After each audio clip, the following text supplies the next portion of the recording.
What's up, everybody? Welcome back to Style Reviews. What we're taking a look at is Badcube's Old Timer Series number 4, Wardog. Of course, they're homage to Warpath. If you like what you see in this review, click the link in the description. Order yours at this store in the logo. They're awesome. ChosenPrime.com. I'd like to thank them for the opportunity to review this. And just an overview of what we're going to do. We're going to look at the box. We're going to look at the robot mode, the tank mode, the transformation. It's going to be a whole separate review. Pretty intensive, not long transformation, but a lot of steps to it, so it deserves its own thing. So I can get detailed with it. Taking a look at the box itself, though, I'm going to start doing this a bit more because I've noticed some companies definitely put a lot more effort into their presentation, the box, the instructions, and things like that. Badcube's one of those companies that actually pays a lot of attention to that and gives you a really well represented package. Got the artwork on the back and everything like that. It's just laid out well. The instructions, same kind of theme, split colors and everything. Comes with artwork, comes with a card, 80s style tech specs and all that stuff. Of course, here's the figure itself. Alright, this doesn't need to be long. That was a look at the box. Let's take a look at the toy. Taking a look at the robot mode. Really nice detailed design. I love it. It's really got him looking like a bulky badass. And this is the weapon storage. The shield and the gun become a backpack that just clips on. I'll take that off in a second. And again, let me make sure that's pegged. This is a pre-production test shot. There are going to be some areas that are loose and things like that. You guys have seen enough reviews by now to know that that's just how it goes. Okay, another look from the front. Actually move them over, get them out of the way of that logo there. Taking a look at the posability. Ball jointed head, I love that he can look up. Not necessarily down. Shoulders, ball jointed shoulders.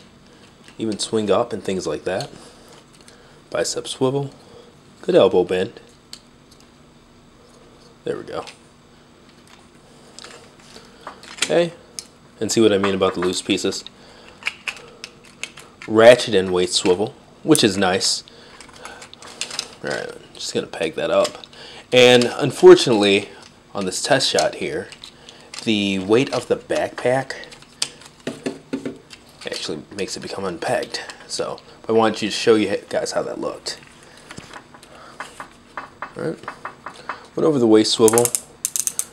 Really nice ratchets at the hips here, and I like these ratchets here because they're really short clicks in between.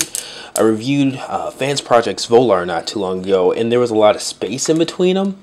So you got a lot of just splitting and things like that. So nice short distance tight ratchets. Full knee bend there. Front and back swing. The foot actually moves out to give it some more motion there. As well as, of course, ankle tilt. Getting them into a cool pose there. Alright.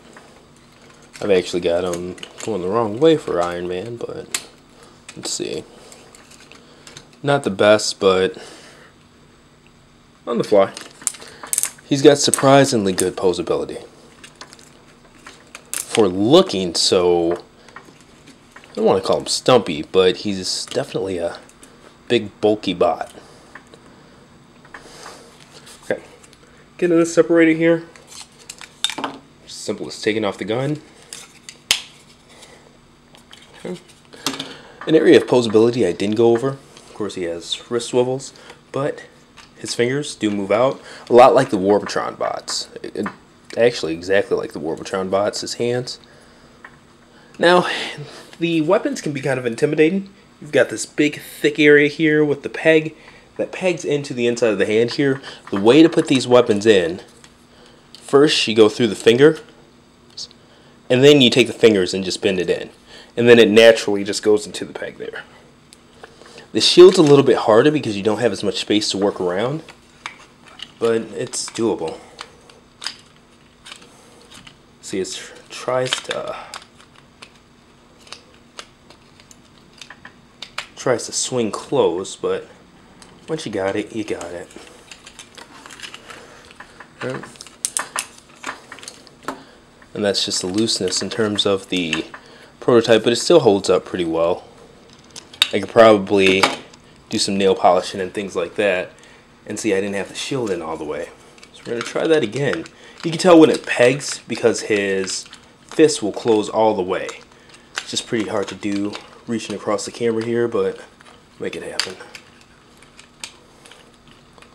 And if I don't, just remember it goes in just like the... You just have to have it fairly deep in the fingers and then close the fist. There we go. So you can see how it looks. The fist will be completely closed, and then it's locked into place because it pegs in on the inside of the palm too. There you go. That piece is just loose. Right. One thing I do wish is that the shield, while he was standing, was long enough to touch the ground there. Unfortunately it's not, but it still looks pretty cool.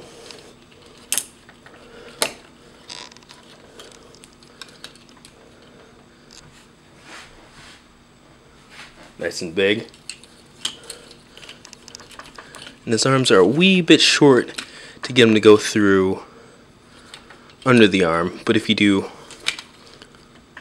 over that turret there, you can get him shooting from behind the shield.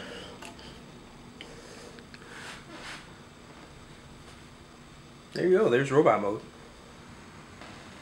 And here's the tank mode. Again, we're going to go ahead and do the transformations as a separate video. We'll do both tank to robot, robot to tank. I feel like they're deserving of their own video. Definitely not long, but I don't know how to describe it. Labor intensive. I don't know. And you have the option to make the turret go up and down. Ratchet swivel. Never have to worry about that getting loose. Strong, which is nice. I kind of wish that it would have just been a tight friction swivel though, because these are kind of opposite of those hips I was telling you about. See, there's a lot of space in between. Right? This is where you store the shield. The gun's in there too. And overall, it looks pretty clean.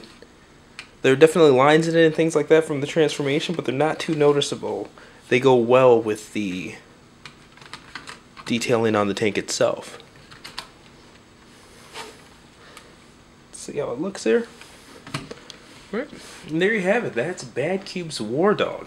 If you like what you saw here, definitely pre-order yours at thechosenprime.com. And I'd like to thank Brandon and the team for giving me a chance to take a look at this guy. Please make sure to go ahead and check out the full review and pictorial. It should be on the upper right hand corner here, the little info button. It'll take you to the full pictorial and everything like that. Lots of nice shots, and let me know what you think on those as well. But anyway, thanks for watching. See you next review.